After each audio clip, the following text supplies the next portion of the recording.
dans cette nouvelle preview, aujourd'hui on s'attaque au Connecticut Sun. Un départ compliqué qui fait que le bilan à la fin de la saison est seulement de 10 victoires et 12 défaites, et donc une 7e place en saison régulière.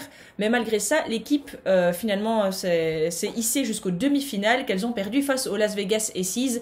Très clairement une saison en mode diesel avec un démarrage un peu lent, mais après c'était impressionnant à voir. Alors un nom à retenir, déjà celui de DeWanna Bonner, puisqu'elle a été élue dans la All-WNBA Second Team. Et puis que dire si ce n'est que parler d'Alyssa Thomas, qui a fait une leçon de courage pour finir dans la All Defensive First Team. Alors Liv, que s'est-il passé du côté de Connecticut durant l'intersaison? Alors l'intersaison a été assez calme pour le Sun. Il y a toutefois un gros coup dur à mentionner d'emblée, qui est la perte d'Alyssa Thomas, qui ne sera pas là cette saison car elle est blessée. Et donc, on ne la reverra pas sur les terrains, malheureusement. On peut également mentionner le départ de Kalina Mosqueda-Lewis, qui n'a pas été re-signée. Elle n'avait pas réussi à se relancer dans le Connecticut après son départ du Storm. Et puis, Dijonay Carrington, par exemple, qui arrive en provenance de Baylor, choisi dans la draft il y a quelques semaines. Et puis, bien sûr, il faut mentionner également le retour de Jonquel Jones, qui n'avait pas participé à la saison dans la Wobble l'année dernière et qui donc essaiera sans doute de se relancer et de, pourquoi pas, avoir sa revanche de 2019. Alors Flo, avec toi, on va faire le point sur l'équipe. Qu'est-ce qu'on va trouver sur le terrain du côté du Sun? De base, pas trop de changements au niveau du backcourt. On devrait toujours retrouver Jasmine Thomas et Brian January qui ont tenu la baraque la saison passée. Dans la raquette, Jonquel Jones revient. Je ne vois pas comment elle pourrait ne pas être titulaire. Et avec DeWanna Bonner à ses côtés, au poste 3, au poste 4, c'est là que se pose la question. Vu la saison qu'elle a fait l'année passée, on pourrait imaginer Brianna Jones venir pallier le manque d'Alyssa Thomas, à voir comment elles se répartissent les rôles avec Jonquel, à moins que Kurt Miller ne se décide à donner plus de responsabilités à une joueuse comme Béatrice Monpremier par exemple. Bon, voilà, il y a quand même cette question de l'absence d'Alyssa Thomas qui est à résoudre au niveau même de l'analyse des points forts et points faibles de l'équipe, dans le sens où le Connecticut c'est une équipe très défensive, c'est leur identité depuis déjà pas mal de saisons. Maintenant, Alyssa Thomas, c'est une des grosses joueuses défensives de cette année. Tu l'as dit, elle a été élue dans la première équipe, dans le premier 5 défensif de l'année de la Wobble. Maintenant, il y a toujours quand même des pièces très intéressantes en défense, entre autres le retour de Jonquel Jones. Par contre, ça pose question sur l'attaque, à savoir que c'était une équipe qui jouait beaucoup en transition. Et ça, c'était possible parce qu'il y a une joueuse comme Alyssa Thomas, qui est une joueuse complètement incroyable et qui a un profil inédit dans la ligue. Personne ne fait vraiment ce qu'elle fait. Et donc là, il y a toute une équipe à réinventer. Alors, il y a des belles pièces. Il y a toujours Jonquel Jones, DeWanna Bonner. C'est des joueuses extrêmement sérieuses. Mais ça va jouer différemment. Donc, Kurt Miller doit se réinventer. Et donc, on est impatient de voir ce que ça va donner. Alors, on va suivre tout particulièrement le retour de Jonquel Jones. Qu'est-ce que tu peux nous en dire, Shai?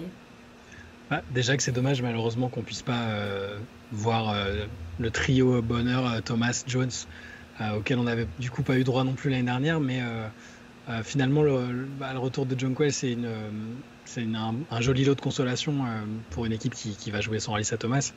Il faut pas oublier que Jonquel Jones a été en 2019 niveau quasiment MVP, et pendant les playoffs elle avait été incroyable, c'était la meilleure joueuse de Connecticut. Pendant les finales, elle avait fait un match incroyable aussi contre les Mystics. Flo doit s'en souvenir. Le Game 2. Le Game 2, voilà. Elle avait chopé 47 rebonds offensifs. C'était voilà, affreux.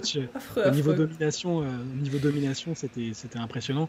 Et c'est ça, c'est aussi la force de cette joueuse, c'est-à-dire que ultra dominante à l'intérieur, elle peut être dominante défensivement aussi, parce qu'elle a déjà été dans des All-WNBA Defensive Team. Mais elle est aussi capable d'être très forte en attaque, de s'écarter. C'est une joueuse ultra complète. Donc le salut du Sun passe un peu par elle aussi cette année, si elle est à son meilleur niveau tout de suite, ce qui semble pouvoir être le cas, parce qu'au final elle n'a pas manqué de compétition, elle a rejoué avec ECAT cette saison, et qu'elle n'avait pas été écartée de la Wobble pour des raisons de blessures graves ou autres, c'était un choix personnel. Du coup ça va vraiment le salut du Sun passe par Jonquel Jones, et moi je m'attends, ça peut être un pari, mais je m'attends à la voir sur un niveau MVP en saison régulière. Si le Sun est relativement bien classé, elle sera dans la conversation, je pense. Alors, tant que tu es justement dans les paris et le pari de classement, est-ce que tu te risquerais un pronostic pour le Sun?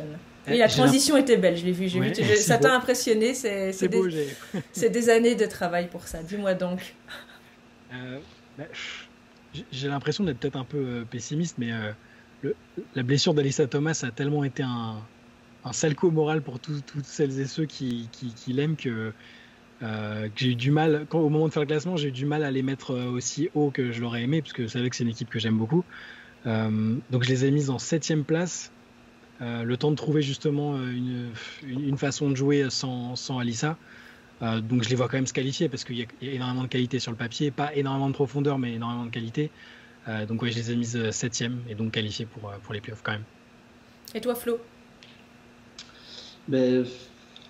On perd Alyssa Thomas, mais on récupère Jonquel Jones, donc deux joueuses qui ont des profils complètement différents, mais je dirais de niveau global plus ou moins similaire.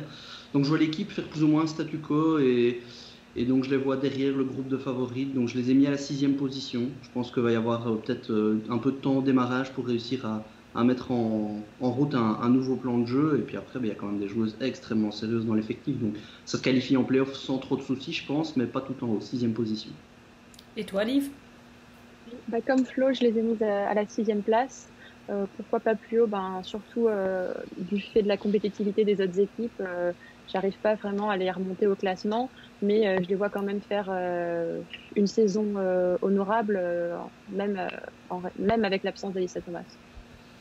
Ouais, j'ai pas été très originale non plus, parce que je les ai également mis à la 6e place. Moi, je pense que quelque chose qui a peut-être influencé mon choix, c'est la saison en Europe de Jonquel Jones. Je m'explique. Elle a été à Ekaterinbourg, et tout le monde sait que là-bas, c'est Disneyland Paris de la WNBA, mais en Russie. Et c'est vrai que là-bas, elle n'a pas particulièrement brillé, ce qui en soi n'est absolument pas inquiétant, étant donné qu'elle est entourée de tellement de bonnes choses qu'elle ne doit pas le faire. Et du coup, je pense qu'en fait, elle m'a un peu endormie, où j'ai un peu oublié quelle joueuse elle peut être, parce que j'ai aussi suivi les finals de 2019, et j'ai aussi vu Jonquel Jones faire vraiment sa tente dans la raquette, et enfin, il y avait des matchs, elle a vraiment failli retourner plus d'une fois les finals à elle toute seule. Et entre-temps, elle n'a pas joué la saison passée, elle a fait 2 saisons à E4 où, parmi la pléiade de All-Star, t'as pas besoin de faire 20 rebonds offensifs, et donc on oublierait presque qu'elle est capable de faire ça. Ce qui fait que je pense que je me suis un peu laissée endormir, que je les ai mis à 6e place.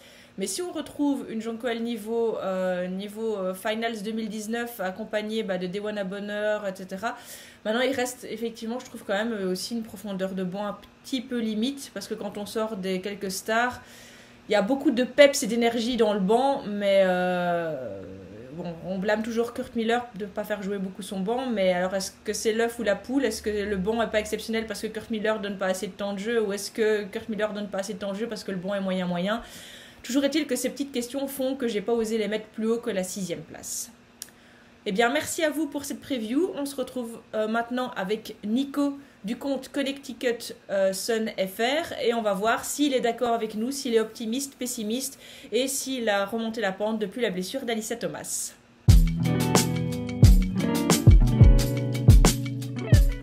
On a la chance maintenant de recevoir Nico du compte Connecticut Sun FR pour discuter avec nous de la saison à venir de l'équipe de Kurt Miller. Alors Nico, merci beaucoup de nous avoir rejoints et de partager avec nous ton expertise. On va commencer par une question simple. Qu'est-ce que tu as pensé de la saison 2020, la saison dans la Wobble? Qu'est-ce qu'elle évoque pour toi et pour le Sun? Alors déjà pour commencer, je pense que on peut le dire, Kurt Miller nous a encore une fois régalé, avec des chemises de très très grande qualité. Donc vrai. Ça déjà rien que pour ça, c'est un énorme succès. La saison, et ça mérite la mention, on est d'accord. Ah ouais, non, c'est décidé. Et non, ensuite, bilan très positif quand même. J'avoue qu'elles m'ont fait très très peur en début de saison. Mais finalement, quand on réfléchit avec le recul, on se rend compte que les résultats étaient catastrophiques, mais c'était des résultats facilement explicables. Il y avait Jasmine Thomas qui n'était pas du tout au niveau, Dewana Bonheur qui a eu finalement un training camp très très court vu le contexte sanitaire et tout ça. L'absence de Brianne January aussi. Et finalement, c'est elle, quand elle est arrivée, que ça a été le déclic pour l'équipe. Et voilà, il y a eu une grosse montée en puissance. Grosse montée en puissance de l'équipe, Brionna a fait un énorme travail. Enfin, elle a réussi à remplacer Jonquel Jones mieux. Enfin, la remplacer, elle est irremplaçable, Jonquel, on va le voir cette année, mais voilà, elle a quand même elle a vraiment bien fait le taf. Ensuite, il y a eu aussi pas mal de... Il y a eu l'éclosion aussi de Kayla Charles. Voilà, c'est un petit peu ma chouchoute de l'année dernière. Je trouve qu'elle a fait... on l'attendait pas trop et elle a fait vraiment du très très bon boulot. Et puis donc voilà, l'équipe est montée en régime. C'est qualifié relativement facilement en play-off. Et après, derrière, l'upset contre Chicago est finalement logique au vu de j'en perds mes mots. De la blessure d'Alyssa Thomas aussi, déjà. Ouais, l'upset de Chicago, au vu de la dynamique, c'était logique. On était dans une dynamique vraiment montante et eux, ils étaient pas au fond du trou, mais voilà, c'était pas très très bien. Après, il y a eu les Sparks où, de toute façon, on est dans la tête de Derek Fisher. Donc, voilà, ouais. C'était. Merci, Derek Fisher. Voilà, c'était. Et puis après, il y a eu Vegas. Et Vegas, ça s'est joué à pas grand-chose, à quelques détails, un manque de fraîcheur aussi, parce que finalement, elles étaient rincées. Elles ont quand même fait beaucoup d'efforts, donc pour arriver là. Donc voilà. Après, voilà, très bonne saison. Et les seuls regrets que j'aurais, ça serait sur certaines joueuses du banc.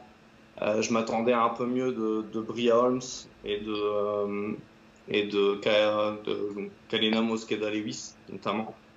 Voilà, pour moi, c'était des joueuses qui pouvaient... Alors, c'est pas facile pour les joueuses du banc, parce que Kurt Miller, elle leur laisse approximativement 3 minutes par match. Mais voilà, les 3 minutes qu'elles ont eues, elles n'ont pas réussi à en faire quelque chose. Et voilà, c'est les seuls regrets que j'ai, ça sera plus côté banc.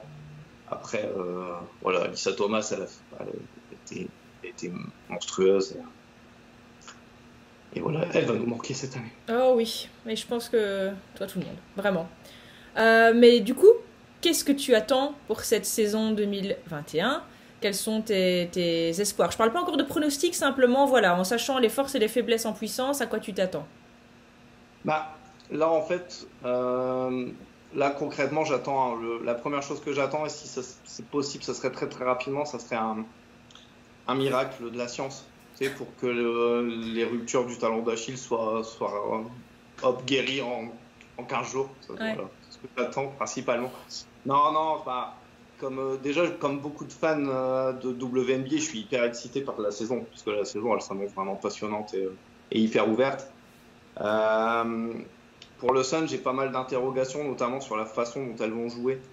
Parce que, comme on l'a dit, Alyssa est unique. Donc son absence, pour moi, elle va être beaucoup plus impactante sur le jeu que l'absence de Jonquel Jones, notamment.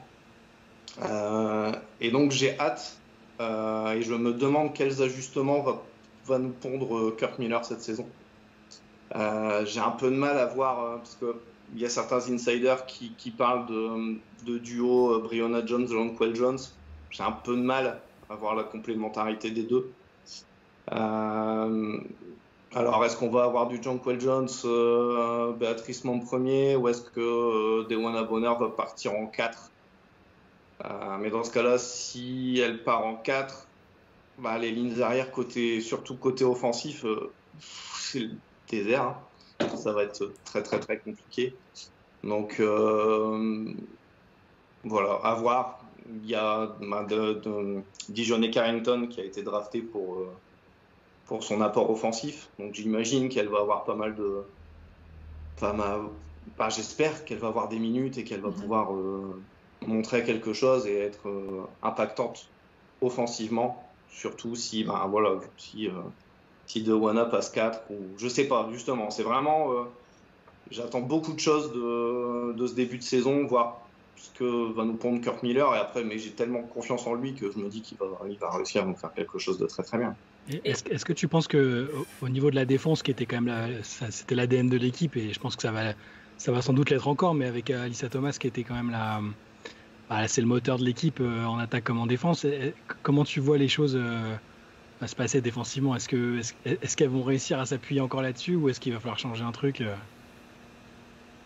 Défensivement, alors ce qu'était capable de faire Alyssa, je te dis, il n'y a personne, je vois personne qui va pouvoir faire ce qu'elle fait. Donc je pense que on a l'avantage d'avoir défensivement du Brian January, Jasmine Thomas, Jonquel Jones. Ça va être du top niveau. Donc déjà voilà, après on a vu que DeWanna était capable de défendre l'année dernière, ce qui était quand même chaud. On s'y attendait pas trop.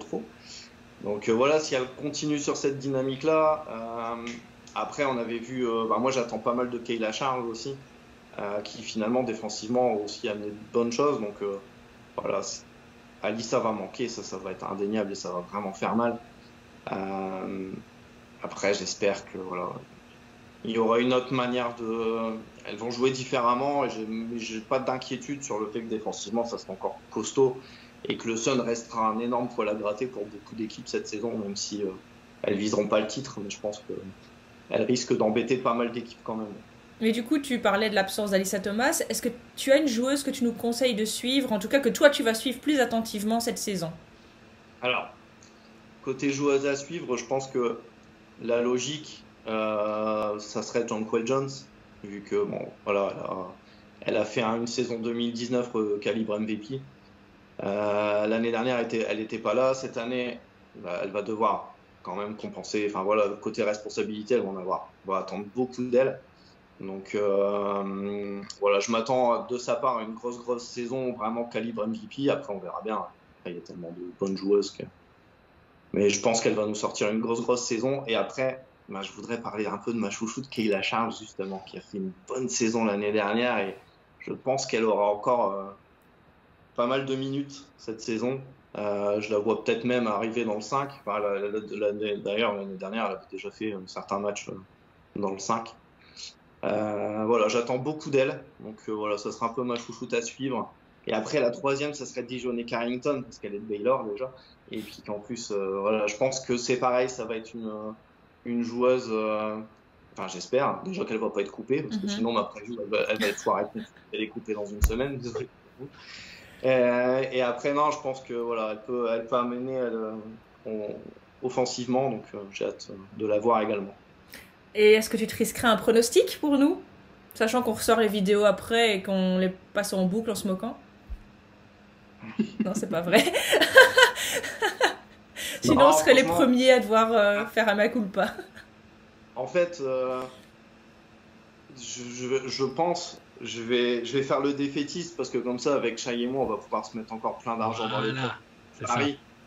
Donc voilà, si la team Parieur nous écoute, moi nous verrai bien à la 6e place. Et non, je pense, non, vraiment, je verrais bien, parce que, alors, pour moi, les 3 premières places, ça va être du Minnesota, Los Angeles, non, Los Angeles, pas du tout. Ça va être du Las Vegas, Minnesota, Chicago. Et après, entre les places 4 à 9, ça va être la guerre. Ça risque d'être très compliqué de pouvoir mettre un ordre précis dans les équipes. Donc voilà, je nous mettrai 6e. On va pas. Et après, ça sera les playoffs. On est capable de tout. Voilà. Même si on n'affrontera sûrement pas les Sparks cette saison en playoffs, donc ça sera pas un problème gratuit. Il est méchant. Est-ce que quelqu'un a encore une question à Nico avant qu'il nous quitte?